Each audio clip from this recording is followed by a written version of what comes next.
Can we turn those lights on? Because I'm looking like a vampire. The one over there on the left. Something set up here. Yep. Yeah. Just pull the string. Here. Oh, you can hold it. Over there. Oh no, all your faces. No, Yeah. string. Yep. And Point nose over here. Oh, there you go. Yep. I didn't know that. Yeah, because they're and you can bend that metal if you just use force. Yep. So you just got to grab the whole thing and bend it. That's it. Yeah. I'll show you. It's a bit brutal, but you basically bend it like it. Okay. Actually, you do it like that way. Yeah. Rotate. That way. Yep. Yep. Same with that. Yep. Yeah, that's better. Nice, much shiny spot on me. Alrighty, woohoo! Done. And if I go to... Yeah, so it's live, but it's just delayed. So Okay. yeah, we're being live for 1 minute. Oh, fantastic. So, welcome. 1 minute sitting here watching us fiddle with lights and cameras. How exciting is it to be here live at Australian Opal Colours? This is so exciting.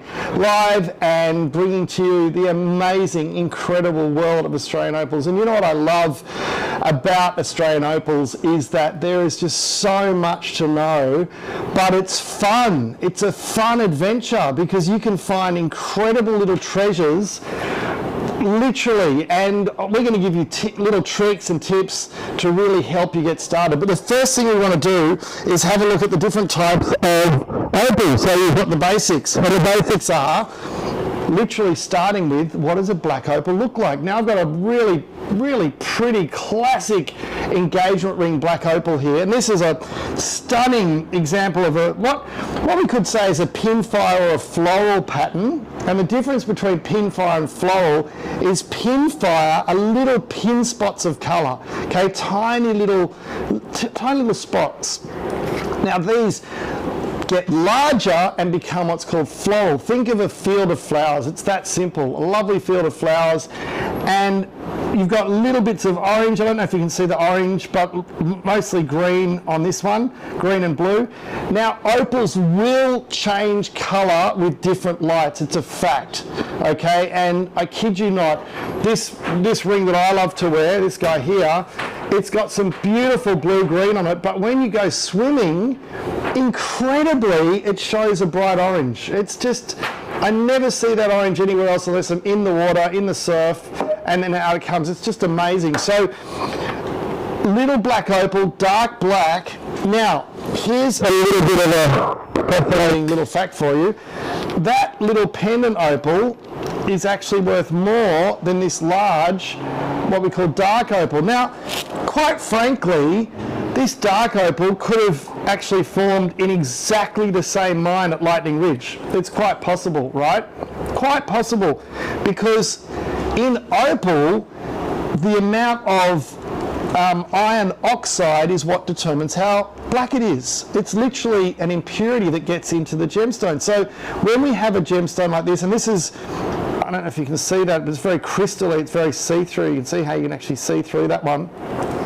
This is also Lightning Ridge material, but the black material is far rarer. I kid you not. The deep, we call it N1, which means it's the blackest level. N1, N2 is where it's really black, is actually a lot rarer. Now what happens is when you get a black base to your opal, that iron oxide impurity making it dark black, it's the same thing as when a black thundercloud goes behind a rainbow. You've all seen it. You've got a rainbow in the sky, it looks pretty, but then the black thundercloud comes along and all of a sudden you're pulling out your camera because it's an actual optical illusion. I don't know if you know that, but it's actually, the colours are the same, okay, but the black background causes your brain, because of the contrast, to think, oh wow, this is just so much brighter. So I think one of the most important things to look at in black opal is this what we call body tone. So here we go, here's another example. This is a really lovely floral pattern but with a very dark base, and it's quite normal to have a bit of sand in the background. Very, very normal. You can see the sand. That's actually a great indicator that it's a natural opal, because unfortunately there are a bunch of fakes out there, and look, I've not yet seen a fake opal with sand faked into the back. Okay, I've never seen it. So this is a tradition that's gone on for a long time. I mean, ever since I'm a kid. Now, there's a practical reason why there's a little bit of sand, because we want to maximise the size of the opal, and we don't want to go carving in the back because you're going to reduce the size of the opal, the weight of the opal. But it is a great indicator on the back of the opal that it's natural. It's probably the only thing that you can tell. So I would go as far as to say, please, hear me out. If I were spending a lot of money on a natural black opal, I would want to see a little bit of sand on the back. I'd actually want that signature. I've seen horror stories of people buying so-called black opal, being sold Australian black opal, and it's not. It's dyed, treated Ethiopian opal, which is tragic because it's literally 1/20th, 1/40th the price, 1/100th the price of a solid black opal. So anyway, good little tip there. But look at this. Both of these Lightning Ridge opals. Now, the one with the light base tone we have to call a light opal from Lightning Ridge, but the black one we just call a black one from Lightning. But look at that, isn't that colour spectacular? It never gets old. And people ask me, do you have any favourites? I've got to say, I just love just doing this every day because I get to enjoy these amazing colours. This is when I get to enjoy it, is talking about it, showing to people. I just stop and wonder at the marvel of God's creation, how incredible this is. And just phenomenal. Now, within that black opal category, you're going to get huge variance. Now, this is an example of a very beautiful N1 black opal with what's called a rolling flash pattern. Beautiful rolling flash, beautiful surface colour. Rolling flash is a bit tricky because a directional colour, which means you only see colour from one direction, actually reduces the value of an opal. What do you do when it's a beautiful rolling flash like that? It's still directional, so there's some angles where it just goes completely flat, but then you get the colour and it's like, wow, look at that green flash. It's just so bright, so intense, just absolutely gorgeous. Other types of black opal, this is where it gets really fun if you're a little bit of a, you're hunting for a piece of jewellery, okay?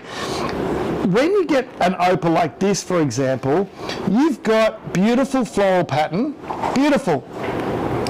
But the surface, if you look at the way that light is reflecting across that surface, it's quite bumpy, so it's an irregular baroque face surface. Now, nothing wrong with a baroque surface on an opal, absolutely nothing. However, it is considered slightly less valuable than a beautiful cabochon because of tradition, okay, because we've had to cut sand out to get that baroque face. Every little pockmark you see was once a bit of sand getting in the way of the beautiful finish. So that's how we get a baroque face, is we actually carve out the sand. We actually do that beautifully there.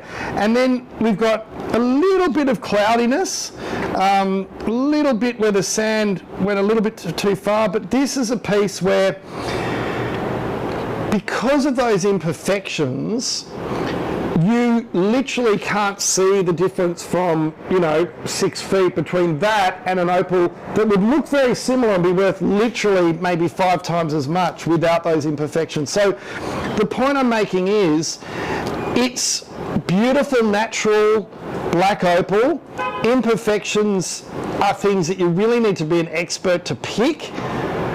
Visually looks exactly like an item that's worth many, many times more. And these are the sort of things you need to look for when you're shopping for your opal, because you might decide, I want something really big. Look at this, lovely, again, this is a light opal, but from Lightning Ridge. Beautiful, full of colour. Look at that, it's just stunning, so spectacular. But because of the light base tone, you'll pay a fraction of what you pay for the same colour in a black base. Okay, so again, you just got to work out what is it that you're looking for. If you're an investor, ideally you're going to be getting those really black N1 black opals, making sure it's natural, making sure it's got a certificate that says guaranteed to be natural, untreated Australian opal. That has to be on your certificate. You have to have that signed, stamped, sealed, articulated. You need that certificate from a reputable trader who's willing to stand behind that certificate, because you do not want to be buying an N1 black opal without some sort of check, because unfortunately if you get a treated Ethiopian, and I love treated Ethiopian, please, I do love all forms of opal. I'm just saying, and this is where the bombs could explode in the comments, but whether you trade an Ethiopian or not, there are issues. Let's face it, it's treated, okay? It's treated, and you need that on a certificate. I've yet to see any certificate from anywhere in the world that says treated Ethiopian opal. I've never seen one. Please, if you've seen one, share in the comments, put a photo. I'd love to see it. But the problem is the misrepresentation is what gets people into trouble and causes disappointment.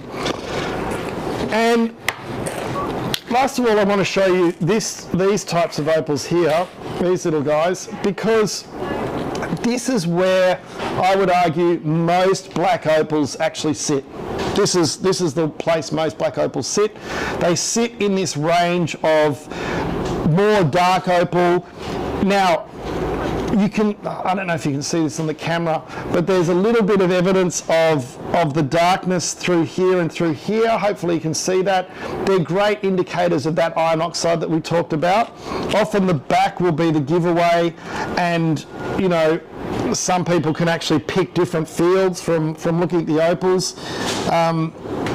And I'm just looking at the little bit of sand, but I look for that evidence of that grey, that little bit of greyness and that darkness, and also knowing where it comes from when we cut it and when we get the rough. But this type of body tone, the dark opal from Lightning Ridge, I would suggest, in my humble experience, is where most of the black opal sits. Okay, so when you're getting this, really you're looking like a combination of, do you want a really fixed pattern? Most of it will be what we call a mixed pattern. So there's a bit of this, a bit of that, a bit of rolling flash, a bit of chaff, which looks like bits of wheat all cut up on the threshing floor, a little bit of pinfire, a little bit of rolling flash. Look, you may get some directional flatness, but the best way to experience these guys and really get to know them is to have a look at a bunch of them. So come in and see us, and we've got thousands of opals you can show. It really is the best way to see, the different types. Now, as you've sat through this little lesson on black opal, funnily enough, it actually makes you more of an expert than most people in shops that we've had to interview when we go in to do our little secret shopping adventures and ask questions. These are some of the nuances that demystify this gemstone. So if you're looking for a black opal, remember the golden rule, which is if it looks beautiful, it's probably valuable. That is a great golden rule. Once you've found something that's beautiful, guarantee that it's natural, guarantee that it's authentic, and then bang, you're on your way. You basically find something really precious and really beautiful. So that's a little introduction on our first streaming test run in the history of Australian opal cutters in 60 years. We've finally come to the modern technological age. Woohoo! Big shout out to Kane. He's amazing technical guru, filmmaker extraordinaire, director, producer, scriptwriter, orchestral composer, just all-round genius for putting this together. But thank you for joining us, and we're going to keep you up to date every single time we do this. Bring something fresh, something new, something exciting from Australian opal cutters. All right, lots of love. There you go, I got that light working for the opals.